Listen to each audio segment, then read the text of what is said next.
cada palavra um sabor pra degustar. Podcast que abraça quem quer conversar. Olá pessoal, sejam muito bem-vindos a mais um episódio do Café Impresso. De antemão, peço que vocês possam estar contribuindo com o nosso canal, se inscrevendo, dando like, divulgando o nosso conteúdo para que mais e mais pessoas tenham acesso a nossas conversas sobre cultura, sobre literatura. E hoje, em especial, a gente recebe um grande amigo que eu tenho, que é o Rodolfo Guimarães Neves. Rodolfo é escritor, é um artista multifacetado, tem várias peças, ele também é cronista, é escritor também de músicas, de frevo. Seja muito bem-vindo, Rodolfo. Muito obrigado, Manuel. Eu queria que você se apresentasse, Rodolfo, para o nosso público. Bem, meu nome é Rodolfo Guimarães Neves, eu sou olindense, né? Nasci em 79, sou bacharel em Direito e em Economia, com especialização em Planejamento e Gestão Pública, escritor, letrista de frevo, né? E arrisco na dramaturgia e na poesia também. Rodolfo tem algumas publicações, não é? Bem consolidadas, e eu acho que a principal é a Dinâmica Orgânica, né? Que é uma trilogia que você está compondo. Isso. E também você também é funcionário público, né, Rodolfo? Sim, sou servidor público federal, trabalho no Tribunal Regional Federal da Quinta Região, técnico judiciário, né? E quando eu consigo equalizar o tempo, eu sempre escrevo nas horas vagas, assim, em casa, tal, essas coisas. Como a academia, Rodolfo, te ajudou nessa parte de escritor, né? Tanto o direito como a economia, né? Olha, eu sempre, direito, por exemplo, na parte da dinâmica orgânica, como eu falo do futuro, eu falo também das leis do futuro, né? Como é que seria o direito do futuro, algumas leis, principalmente leis penais do futuro, os crimes do futuro. E economia, também na dinâmica orgânica, que é a minha ficção científica, o meu livro que é o carro-chefe, né, das minhas obras, eu falo do sistema econômico do futuro também. Então, esses dois ramos do conhecimento me ajudaram a escrever, e eu abordo também, direito ensina muito também a escrever, tem uma ligação muito estreita com a língua portuguesa. Sim. Você tem que se expressar, você tem que fazer as peças processuais. Então, me auxiliou a me aprimorar minha escrita e etc. E economia é mais para uma visão de mundo, o funcionamento da economia do mundo, tal, dos sistemas de troca. Eu tenho um cliente, escritor, que ele sempre falava que um bom advogado tem que caminhar também pelo bom português. Isso é uma verdade, né? É verdade, com certeza. E como é conciliar esse tempo, Rodolfo, entre funcionário público, como a tua função de judiciário, com a tua escrita? Bem, no serviço público, eu trabalho na atividade meio, né? Eu trabalho na parte de auditoria lá do Tribunal Regional Federal. Estou, né, auditor, né, porque a gente assume funções, né, no serviço público, mas assim, nós podemos ser relocados, né? Sim. Então, eu estou há 20 anos nessa função de controle interno e auditoria, e que também me ajudou, inclusive, a escrever a dinâmica orgânica. Depois eu explico melhor esses conceitos de controle, né, de atividade de controle e auditoria. O serviço público muitos escritores e na história eles foram servidores públicos, né? Então, eu acredito que seja mais também por uma questão de conciliação de hora, de tempo, né? Sim. Porque muitas vezes um advogado, ele tem que se entregar muito dia e noite a uma causa, esse tipo de coisa, e o servidor público Por mais que muitas vezes eu também trabalhe no final de semana, esse tipo de coisa, quando necessário, acontece isso também no serviço público. A gente tem um horário muito regulamentado, né? Muito fixo. A gente bate ponto, volta para casa e normalmente a gente consegue se dedicar a outros ramos do conhecimento, assim. A gente tem essa facilidade, né? O serviço público dá essa facilidade. Isso é inegável. Enquanto que outras profissões tomam full time na vida da pessoa, assim. Então, eu acho que o serviço público ele dá essa liberdade um pouco maior para você explorar outras potencialidades suas. Sim.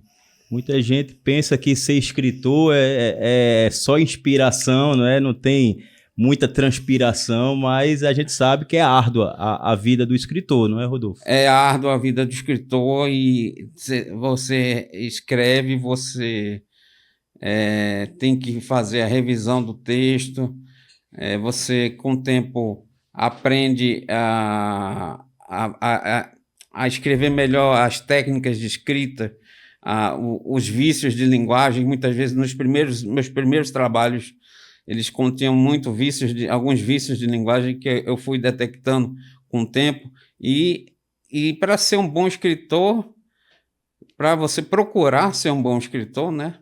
Você tem que ser também um ótimo leitor, né? Sim. Então você tem que ler muito para introjetar aquele espírito da literatura em você, né? O grande segredo, eu creio que do escritor é escrever uma obra atemporal, não é? Que ela ultrapasse várias gerações e continue sendo algo novo, vamos dizer assim, né? É verdade. O grande escritor, os grandes escritores são assim, Machado de Assis, Dostoiévski, esses aí são os clássicos em geral, né? Eles ficam para a eternidade, né? Da literatura. Ô Rodolfo, uma coisa que me desperta curiosidade em relação à sua obra é essa diversidade de assuntos e temas que você tem, né? Você trabalha com ficção científica, que não é fácil escrever sobre ficção científica, aí caminha pelos poemas, pelos contos e vai até frevo. Conta direitinho essa história pra gente. Bem, nos meus horários livres, tudo começou com uma espécie.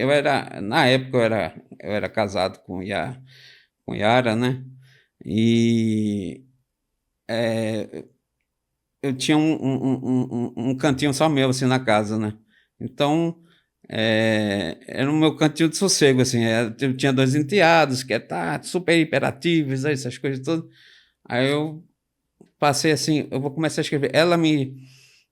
Eu contava as histórias do que eu pretendia escrever para ela e ela falava: Rodolfo, você tem que escrever isso aí, porque isso é extremamente interessante. Aí eu falei, bem, vou começar a arriscar. Eu escrevendo aos pouquinhos e era um momento de paz para mim. Começou como uma espécie de hobby e depois eu comecei a mandar um texto para um concurso literário, mandava outro para outro concurso, aí eu começava a perceber que aos poucos eu era selecionado, né? Selecionado em um, selecionado em outro. Aí eu comecei, vamos dizer, entre aspas, a me profissionalizar, vamos dizer assim. Eu não me considero assim tão profissional assim, mas assim, eu estou sempre aprendendo. Mas eu comecei, entre aspas, assim, a me profissionalizar, a fazer a coisa de uma forma mais sistemática, a participar de concursos literários de forma mais aguerrida, né? Procurando sempre melhorar os textos. E mesmo depois da separação da minha ex-esposa, todas as minhas ex-namoradas também me apoiavam muito nos textos, nos poemas, adoravam, eu fazia poemas para elas. Eu também me arriscava em poemas, né? Alguns poemas meus também foram selecionados. Então eu comecei a transformar esse grande prazer desse hobby numa coisa mais, na falta de palavra melhor, profissional mesmo. Sim. E a gente começou a ter um contato, assim, editora, escritor, mais ou menos no meio da pandemia, não foi? Foi E, um pouco. e essa pandemia, ela te motivou a estar escrevendo ou foi mero acaso? Eu já escrevi algumas coisas avulsas, né? Quando eu comecei a escrever livros mesmo de contos, por exemplo, os 3 livros que eu publiquei na editora IGP, que a sua editora que me lançou, me jogou assim, as graças, né, do público, como diz, do mercado editorial. Sim. Ou seja, eu já não dependia de um concurso, um conto avulso, né, para participar de uma coletânea tal. Eu já tinha meus próprios livros, né, graças à editora GP, que foi a editora que me lançou nesse mercado editorial, assim. Então, meus 3 livros, foi uma peça teatral chamada Ressentimento. Aqui, né? Tá, é a azulzinha, né? E um livro de contos e poemas chamado Eles, Outros Contos e Poemas. E a dinâmica orgânica, né? E a pandemia, o problema da pandemia foi que tudo, na época da publicação, teve que ser feito assim, foi tudo um pouco apressado da minha parte, assim, sabe? Mas eu sou extremamente grato, cara, grato à IGP por ela ter me dado os primeiros passos desse mercado de publicar minhas obras mais consolidadas, de livros mesmo, não mais contos avulsos, sim, livros de contos e poemas, ficção científica, minha primeira peça teatral, que é Ressentimento, e eu sou extremamente grato a isso. A pandemia foi um pouco período de isolamento, né? Depois a gente publicou no início, no meados do primeiro ano da pandemia, e já estava aquele negócio, todo mundo andando de máscara, tal. A gente vinha de máscara na editora, mas deu tudo certo, a gente conseguiu fazer um bom trabalho. Mas na pandemia, durante a pandemia, que durou uns 2 anos ou mais, né, foi um período de reclusão, né? De você ficar em casa. Eu fazia home office, eu tive essa felicidade de fazer home office porque eu sou servidor público federal, então eu consegui. Muita gente teve risco de emprego, inclusive, nessa época. Foi um período muito difícil para muita gente. Foi um período de reflexão profunda. Profunda. Né? Então, eu escrevi também sobre isso, essas coisas. E foi um período que eu me dediquei com o Pedro Ponzo a transformar a dinâmica orgânica no HQ. No HQ. Né? Que saiu Pedro Ponzo desenhando sozinho, da gente de máscara, a gente se encontrava de máscara.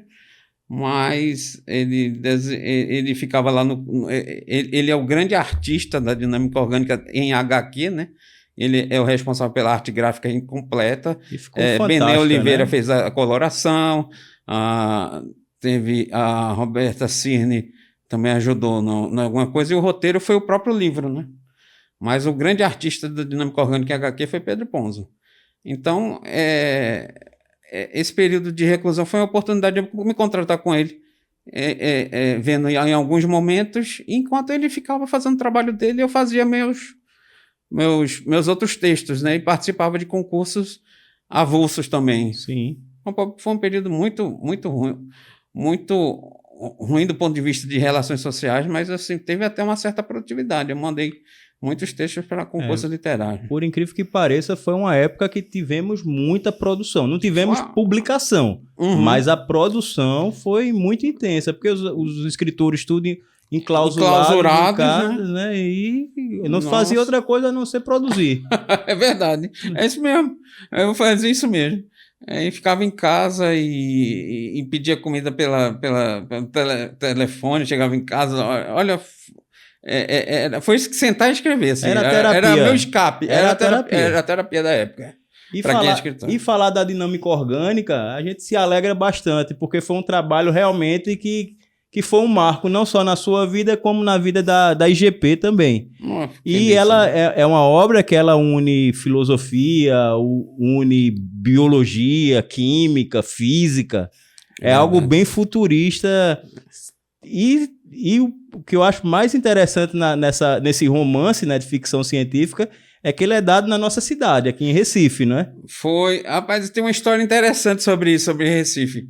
Porque eu estava. Na época, quando eu comecei a escrever, os esboços no meu caderninho, eu tenho um caderninho até hoje, 2 bloquinhos de caderno sobre o brainstorm, né? Sim. Do livro. E foi. Eu comecei a comentar com algumas pessoas, né? Falando assim, olha, eu pretendo escrever um livro de ficção científica e tal. Ele falou. Aí, em determinada ocasião, um amigo da minha ex-esposa, a gente tava numa visita social, assim, tal, essas coisas. Falou, e vai se passar onde? Isso aí vai em Nova York, Londres? Eu falei, não, vai se passar em Recife. Aí ele conteve um riso, sabe? Aquilo me marcou, rapaz. Aí eu falei assim, não pode passar em Recife, não. Recife não vai ter futuro, não, né? Eu pensando, né? Aí eu falei, agora esse livro todo vai se passar em Recife. Eu me arretei mesmo, né?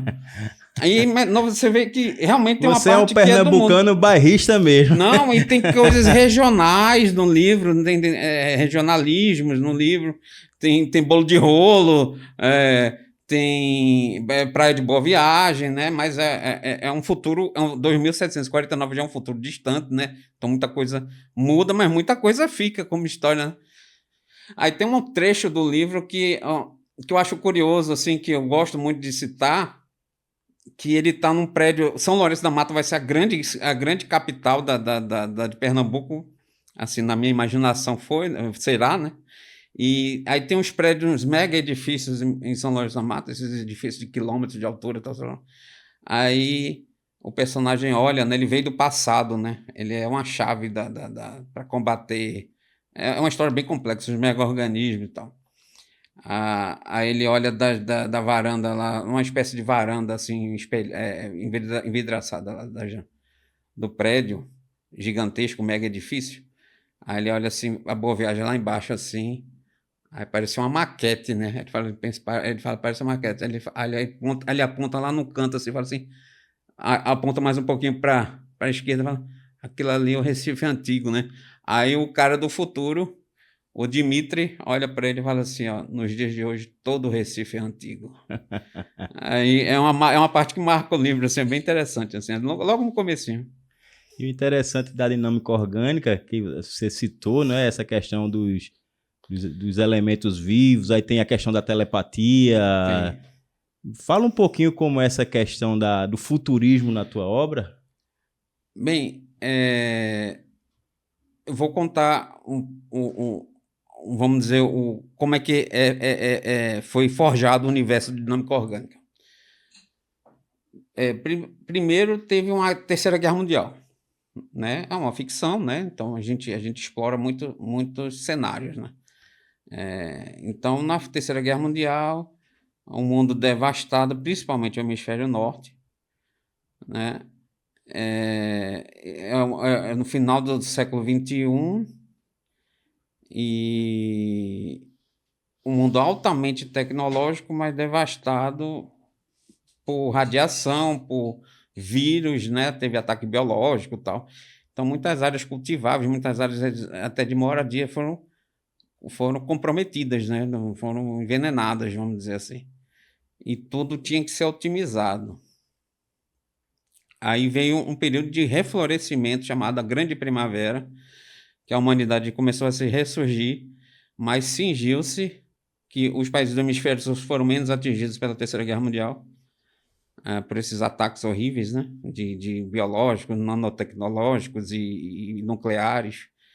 Então, os países do hemisfério norte, a maioria, surgiram filosofias, eles tiveram que otimizar tudo, né? Tudo na economia tinha que ser otimizado. Por isso entra a economia nessa história.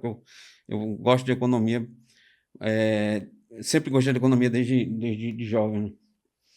Então, tudo tinha que ser otimizado. Aí surge um filósofo chamado Hélio Schwartzman, Hélio não, é Zone Schwarzman, é alemão, não é Zone.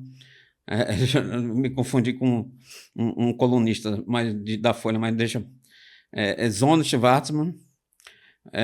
Aí ele traz uma filosofia dizendo o seguinte, que o poder e a inteligência, o arranjo do poder e inteligência na sociedade descambaria a um organismo pluriorgânico, com uma hiperconsciência única, onde uma nação se transformaria num organismo vivo. Esse processo de transformação de uma nação no organismo vivo o nome do próprio livro, né? Se chama dinâmica orgânica, é o nome desse processo de transformação. Então, algumas nações, os filósofos, o filósofo, né, ganha adeptos, né, então algumas nações elas têm um período chamado, que isso vai ser explorado no segundo livro, né, que eu já estou escrevendo, chamado Guerra das Sombras, e onde as nações, as facções, os organicistas que defendem a dinâmica orgânica contra os libertários, eles lutam para saber como vai ser o destino de cada nação. Aí já vou adiantando para a história mais do primeiro livro, né? No hemisfério norte, algumas nações se transformam em organismo vivo, porque vencem a teoria dos organicistas, né? E o cérebro dessa hiperconsciência única, né, de cada nação, onde o povo é o corpo, né, o povo e a território é o corpo, e o núcleo é formado pelos os grandes homens da intelectualidade daquela nação, que eles são convocados para formar o cérebro. Então, o cérebro desse organismo vivo é formado originariamente por economistas, juristas, artistas, mas são os notáveis da sociedade, né? Cientistas e etc. Todo mundo, todos os ramos do conhecimento vão formar o cérebro com essa hiperconsciência individual. Então, aí isso forma o núcleo, né? O núcleo do mega-organismo.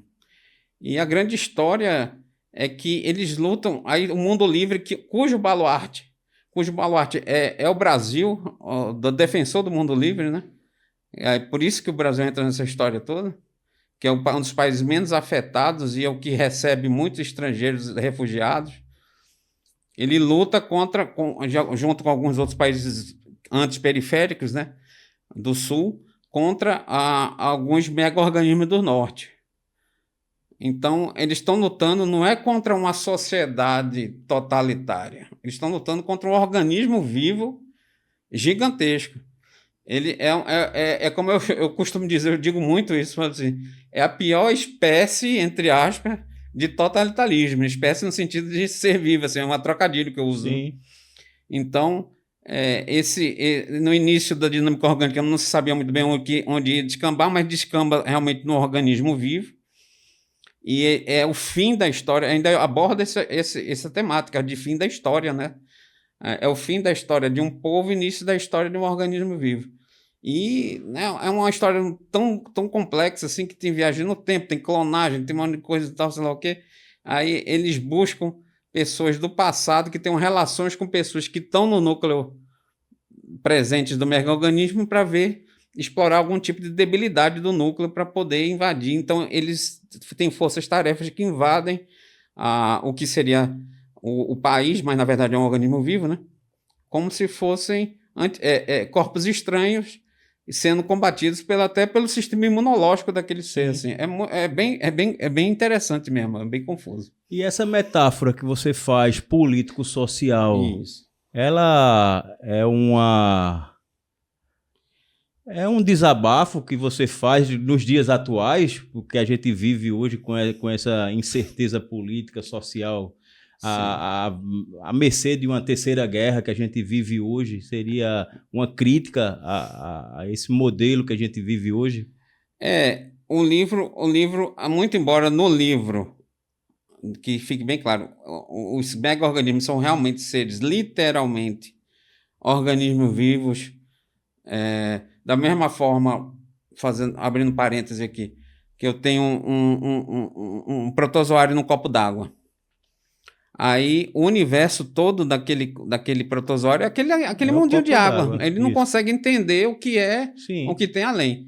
Quando, pelas leis da evolução, as células se unem em organismos pluricelulares, como nós, por exemplo, nós temos instrumentos para participar. É um salto dimensional no conhecimento, na cognição, e você participa de outra dimensão de realidade, onde você tem um prédio, você tem o mar, você vê o sol à distância, você tem a montanha, né? Então, tudo isso faz parte do seu universo cognoscível, né?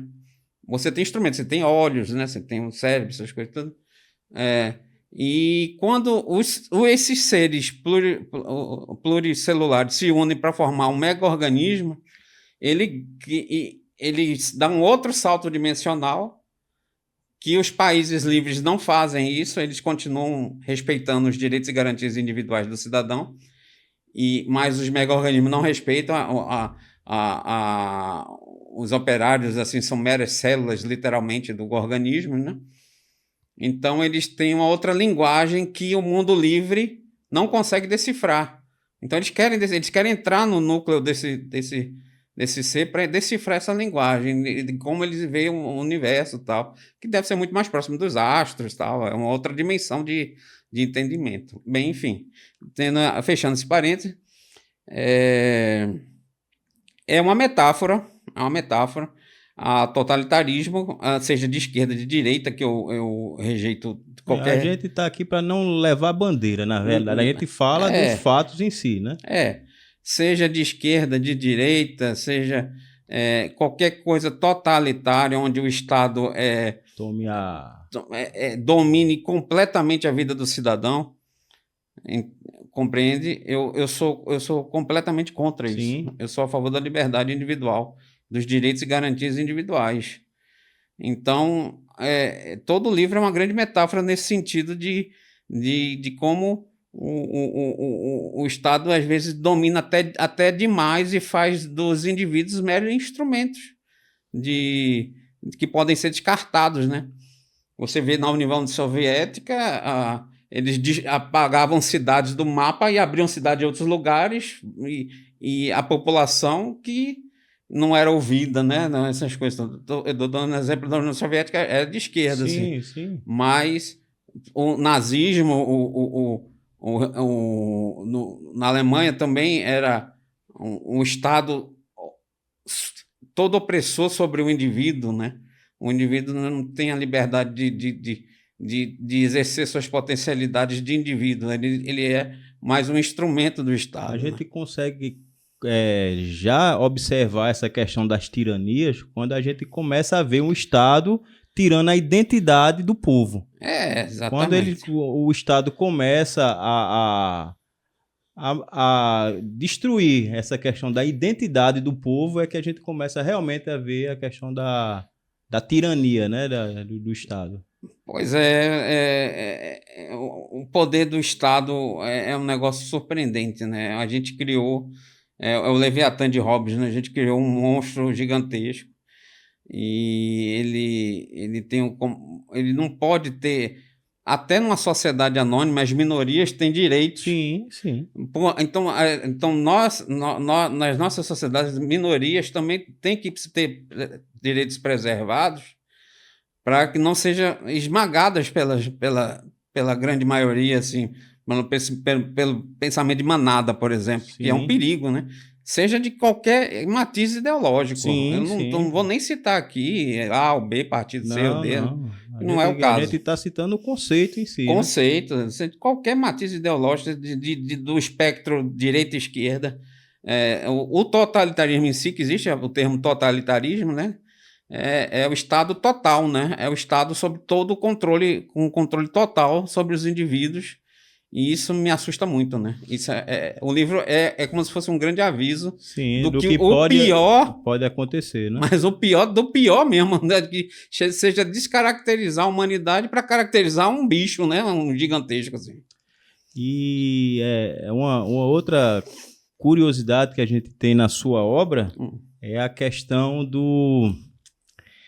dessa parte de ficção científica. A gente tem uma literatura brasileira que não explora tanto essa temática, principalmente a literatura pernambucana. A gente tem pouquíssimos autores que exploram essa questão de ficção científica. E é um tema que a gente vê aí em outros países que são bem mais à frente do que a nossa literatura brasileira. E o que a dinâmica orgânica representa hoje no cenário de ficção científica pernambucana, Rodolfo? Olha, é uma proposta, né, de um autor pernambucano sobre não apenas Pernambuco em si, mas o Brasil e o mundo do futuro, né? Então, abordando a temática de estado total, que seriam os mega-organismos, metaforicamente, né?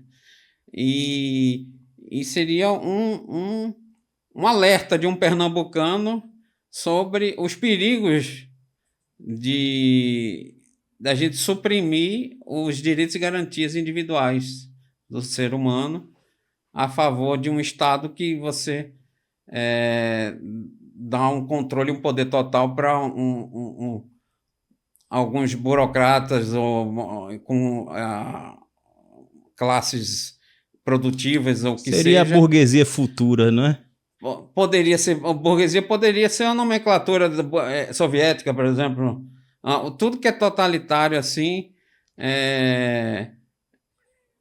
seja de que ordem econômica e política econômica que seja, tudo que o Estado oprime demais o indivíduo, que ele não consiga exprimir a sua liberdade individual, esse é o grande, vamos dizer assim, do pernambucano aqui, né? É o grande alerta, né, que eu faço por meio da ficção científica para os leitores do Brasil de ficção científica. Né? E se a gente traçar um paralelo entre a dinâmica orgânica, o romance de ficção científica, e a cultura pernambucana, que eu sei que você também falou bastante dessa cultura. Se a gente for entrar em cultura, a gente já até gravou outros episódios que a gente foi bem mais a fundo nessa parte de cultura pernambucana. A gente vê que é um mundo, essa parte de cultura pernambucana. E como é que foi esse paralelo?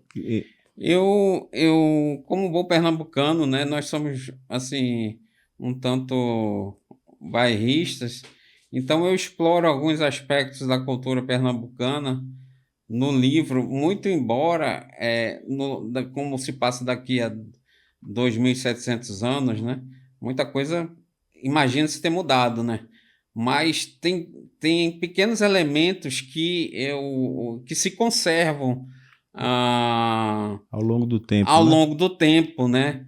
Por exemplo, tem não vou dar muito spoiler, mas tem um restaurante, eles têm uma sobremesa que é o cartola, né? Sim. A cartola, eu explico como é que é a cartola. Não, uma banana com canela, com queijo e tal.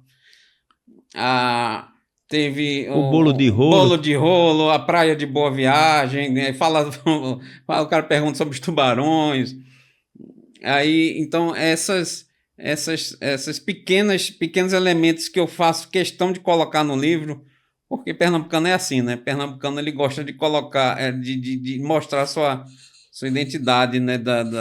Um mutante que dança frevo numa TV holográfica, uma mistura de frevo com dança dos cossacos, né?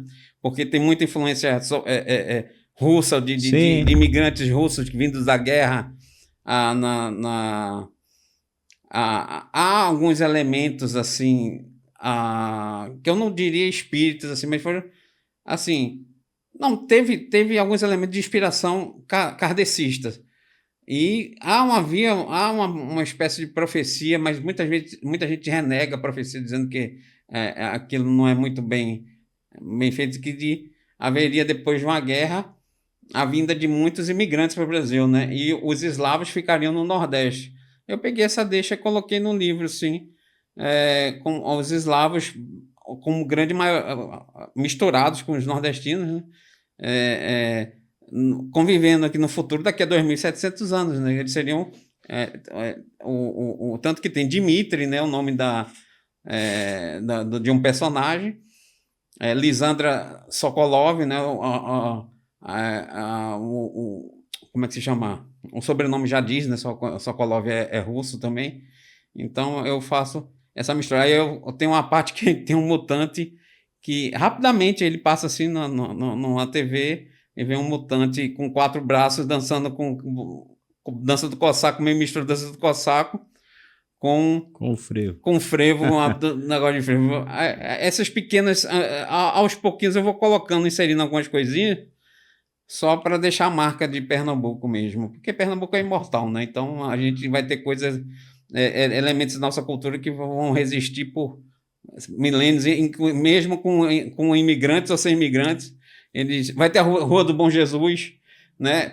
Também se passa lá, Marco Zero. As cenas do livro também se passam lá, essas coisas.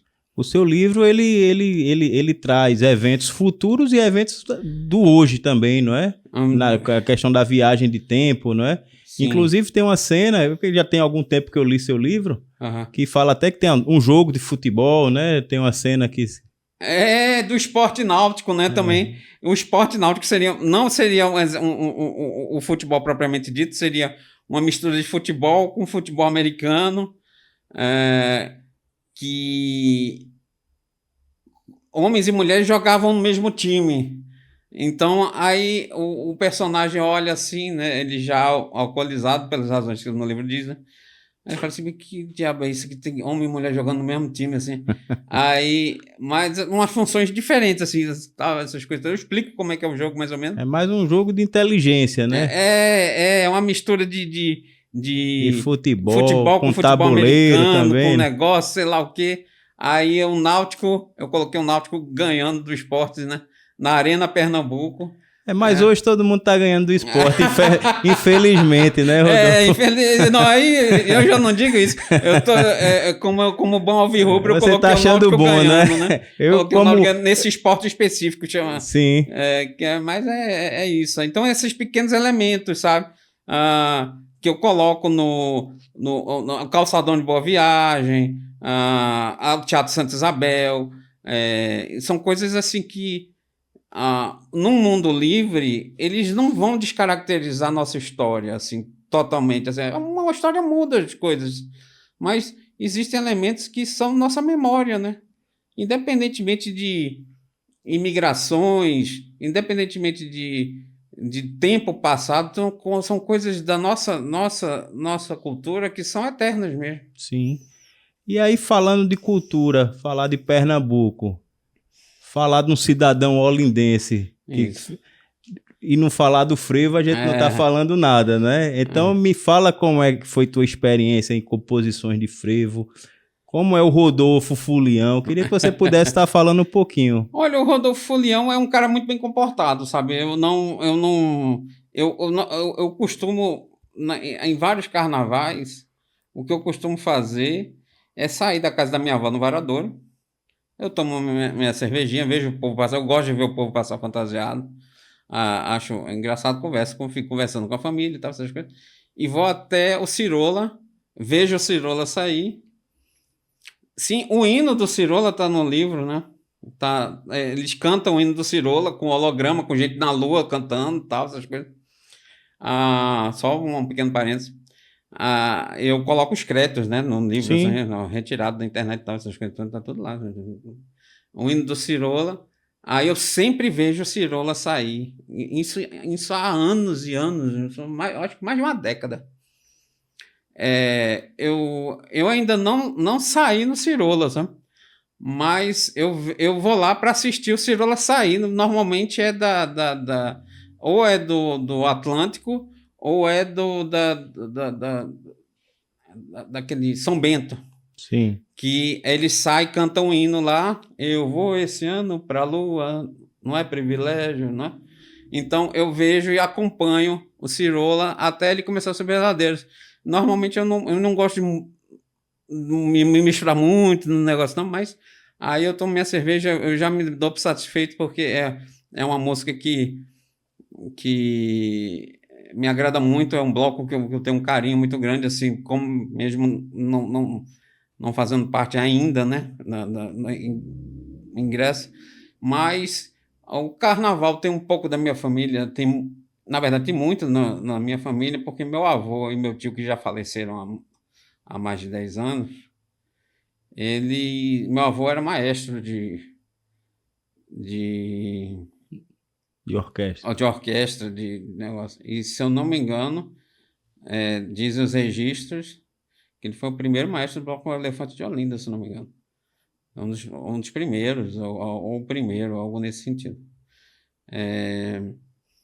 Creio eu que ele está no passo do frevo, em registro.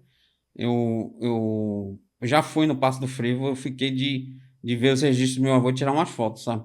Eu vou fazer isso, vou colocar no Instagram, numa ocasião propícia. Ele já faleceu, e meu tio também faleceu, e era músico, e saía nas serestas de Olinda, né? Sim. Tocando músicas de seresta. Então, eu fiz 2 frevos, que, na verdade, os frevos homenageiam Olinda e Recife.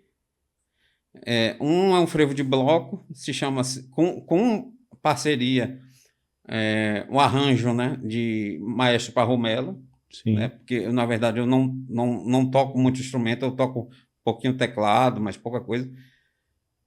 Mas Maestro Fez o arranjo musical. fez o arranjo musical, eu coloquei os devidos créditos, né? Tem 2 clipes no YouTube, o frevo chamado Cidades Irmãs, que obviamente trata de Olinda e Recife, e que é um frevo de bloco, né? Tem umas coralistas, a letra é um pouco mais extensa, né? É mais lento, Mais lírico, né? é mais lírico.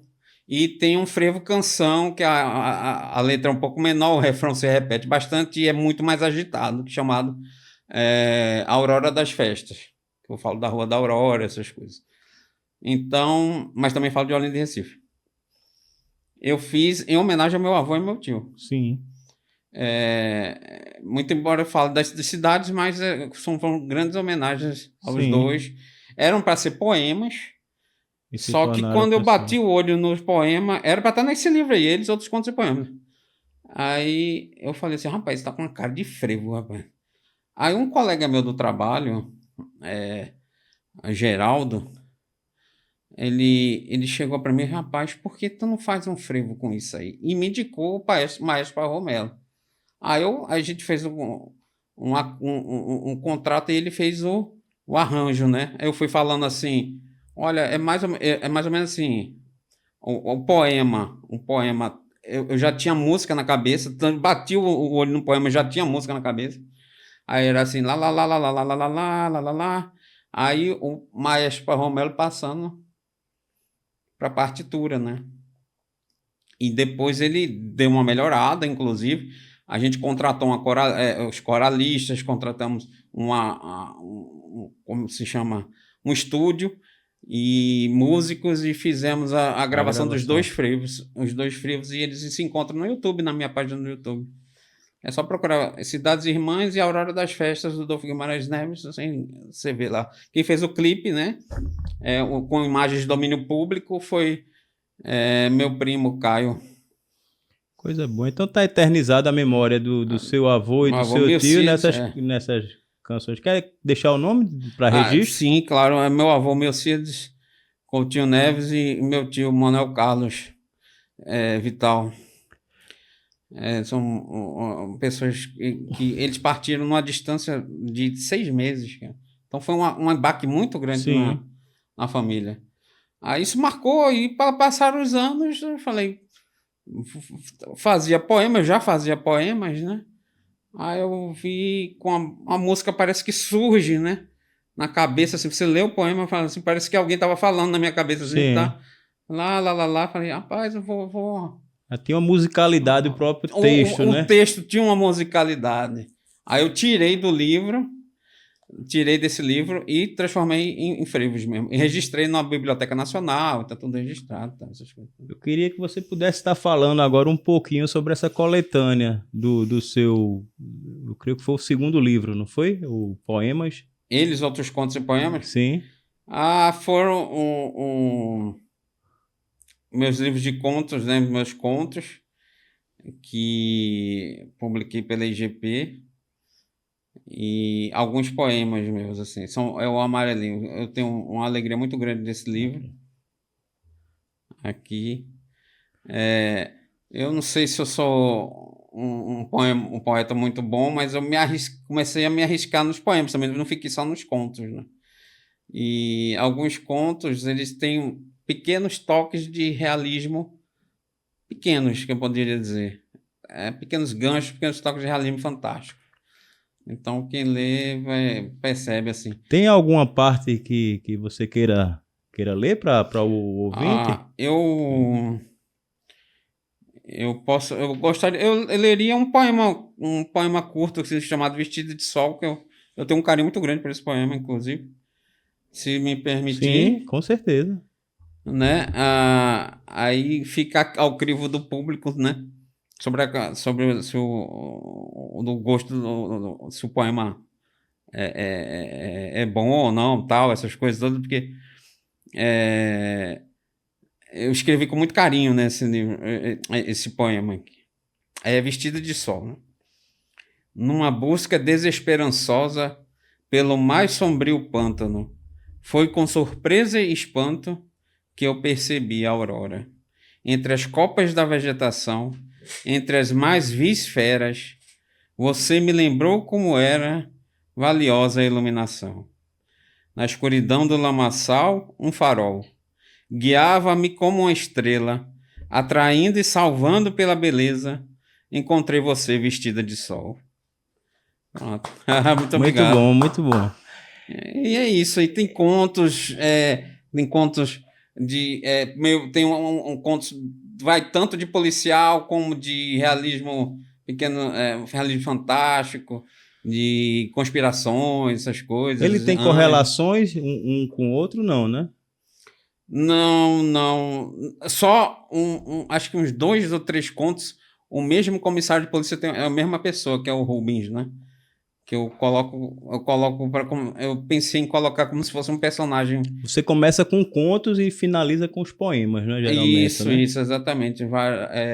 E os contos, na verdade, são totalmente independentes. Alguns contos participaram de concursos. Eu separei, né, do livro e enviei para concursos que não exigiam ineditismo, né? Sim. Não exigiam ineditismo. Enfim, aí eu também tive a felicidade de ser selecionado, inclusive.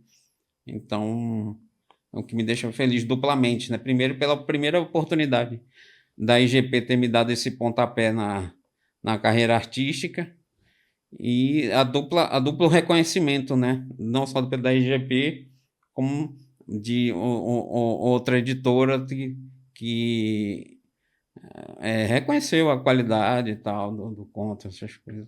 Eu queria que você também falasse um pouco sobre o livro O Ressentimento, a peça teatral, né? Foi minha primeira peça teatral. Eu havia lido, por indicação do meu pai e da minha irmã, duas peças teatrais de Ibsen, Henrik Ibsen, chamado Uma Casa de Bonecas e O Inimigo do Povo. Então, eu lendo com calma, estudando, eu já havia lido o Alto da Compadecida, já havia lido algumas peças de Shakespeare, mas nunca fui um grande leitor de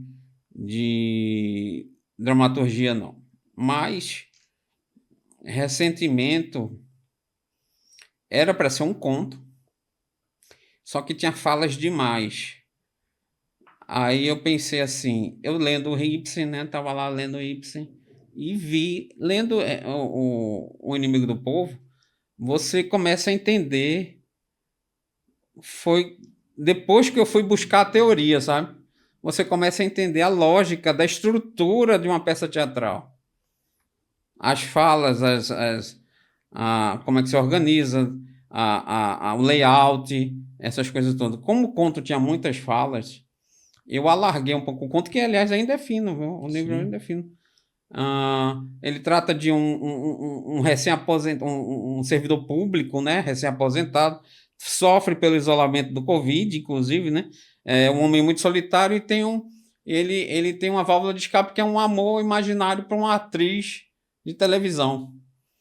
Então, imaginário, assim, entre aspas, porque fica um negócio meio nebuloso, né? Porque em alguns momentos parece que ele realmente está falando com essa atriz. E por que não dizer que não realmente esteja falando com essa atriz? Aí depende Sim. muito da interpretação do que se dê, do que está se acontecendo com o personagem, né? Aí ele tem 3 filhos, mas que foram... A mulher dele deixou ele, foi casou com outra pessoa, levou os filhos, ele vive só, se aposentou, e ele guarda uma mágoa muito grande na vida dele, por uma mágoa tanto profissional, porque ele nunca se destacou na profissão, ele é um servidor público, assim, na concepção, né, dele, né, do personagem, de um cargo que ele poderia ter sido uma coisa melhor, mas ele ficou num cargo Se acomodou, né? mais ou menos, mais nesse sentido, e perdeu a mulher, os filhos já não tratam ele como A importância a aqui. importância, e ele tem depois ele mesmo que se apaixona por uma atriz de televisão, Amor platônico. um amor platônico, por assim dizer, de uma forma... Tem um pouco de magia nesse negócio também, nesse negócio. Tudo depende da interpretação que se dê, que eu deixo a cargo do leitor. Sim, sim. Então, se ele está falando... Tem gente que diz, não, ele está falando telepaticamente com essa atriz, né? Se você acredita, tudo bem. Não, ele é um lunático, ele está tendo alucinação com a atriz que não sabe nem que ele existe. Então... ele tem esse diálogo com essa atriz, e a atriz vai dizendo como ele deveria viver a vida sem tanta mágoa, né? Por isso que o livro se chama Ressentimento, né? Ele é uma pessoa ressentida, né? Da vida dele, né? Ele vai contando as amarguras da vida dele e tal, essas coisas. Interessante. Aí você vê muita coisa no serviço público. Você vê, não só entre colegas, você vive também o serviço público. Então, algumas coisas você tira de si, dos outros, e de histórias... Desculpa, e de histórias... como se diz? De que você leu da literatura, né? Então... é um arcabouço de tudo que a pessoa viveu, né? Tem um pouco eu tive, vamos dizer que eu tive uma fase um pouco ressentida, será? Não sei, né? Aí mas com certeza a literatura me fez superar isso, né? Seria um romantista da segunda fase? Não sei. Então é isso. Eu me realizo muito, não apenas no meu trabalho honrado do serviço público, eu tenho muito orgulho de exercer, demais até, e eu tenho colegas maravilhosos lá no serviço público, pessoas de primeira linha, como também eu me realizo na escrita, sabe? Na escrita não só de música, como de dramaturgia. Inclusive, logo no meu segundo... Logo no meu segundo... Na minha segunda peça teatral, eu enviei para um concurso público, um concurso público, tanto falar de negócio, para um concurso literário. Minha segunda peça é humor, né? Essa aqui é um drama, né? Sim. A primeira que foi da IGP, que vocês me lançaram, foi a minha primeira peça teatral, fina, curta, experimental, né? Você vê que o livro é bem fininho.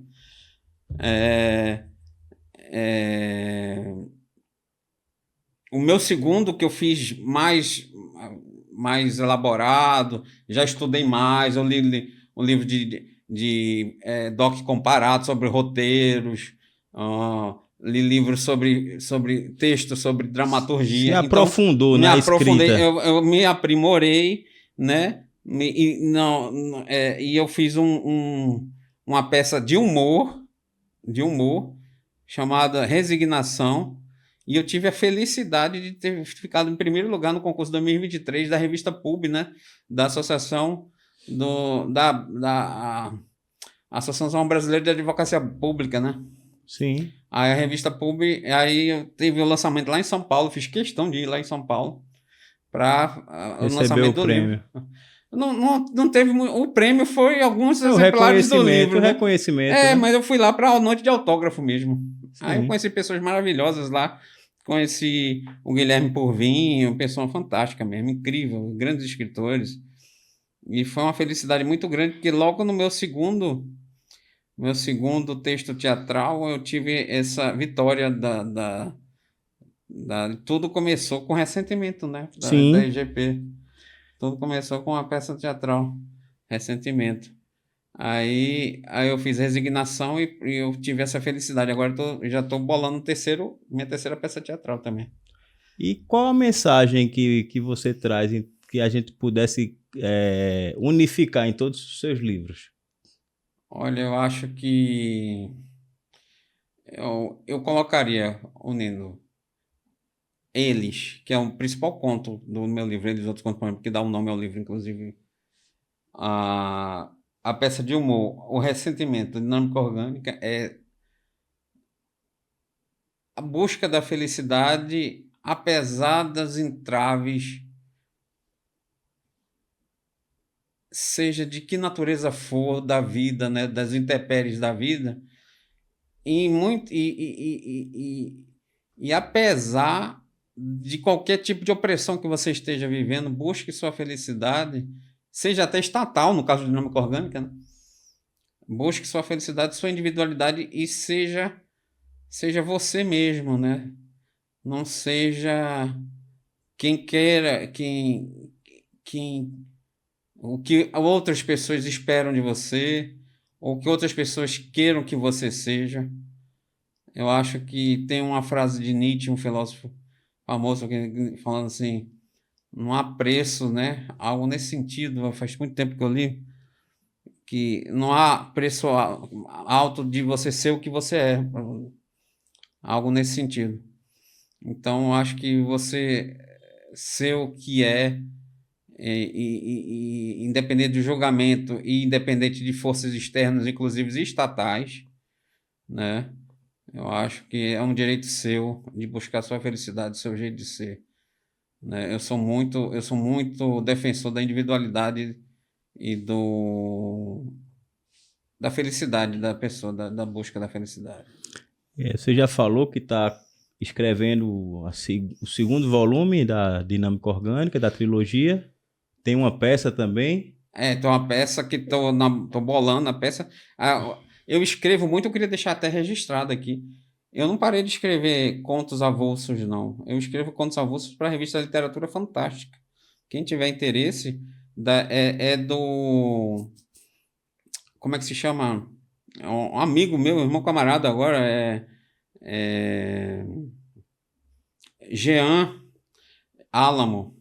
É a revista Literatura Fantástica. Eu escrevo contos avulsos de ficção científica, eu escrevi um cyberpunk recentemente, de fantasia, do universo da literatura fantástica, né? Que engloba, que é um grande guarda-chuva que engloba ficção científica, engloba fantasia, literatura punk e etc, né? Horror, gótico.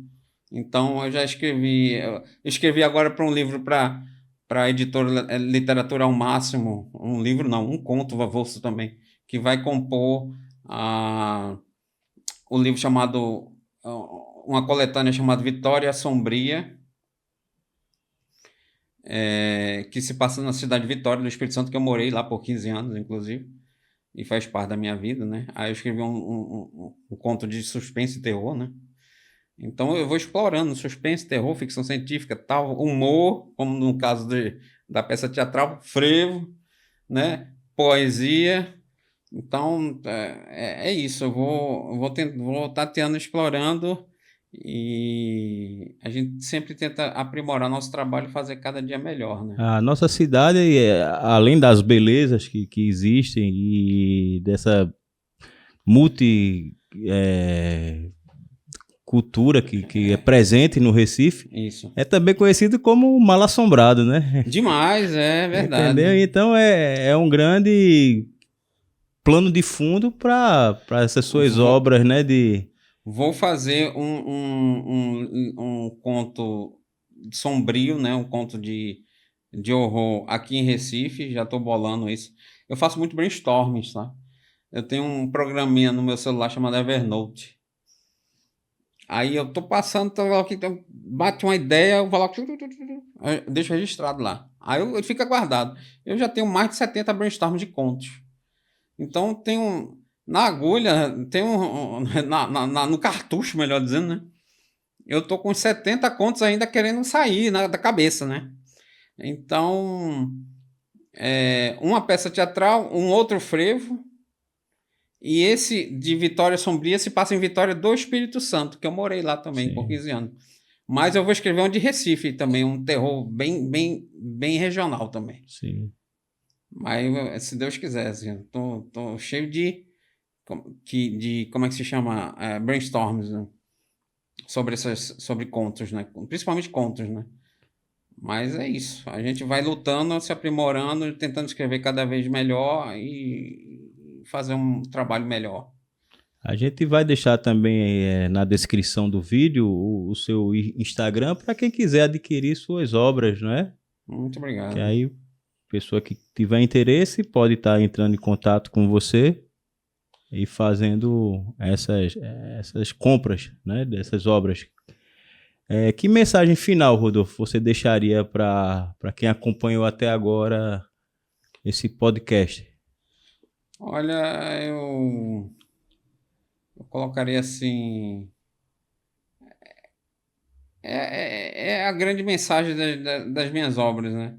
A defesa do indivíduo contra qualquer tipo de opressão do Estado, e seja quem você é, e pense pela sua cabeça. Eu acho que muita gente pensa pela cabeça dos outros.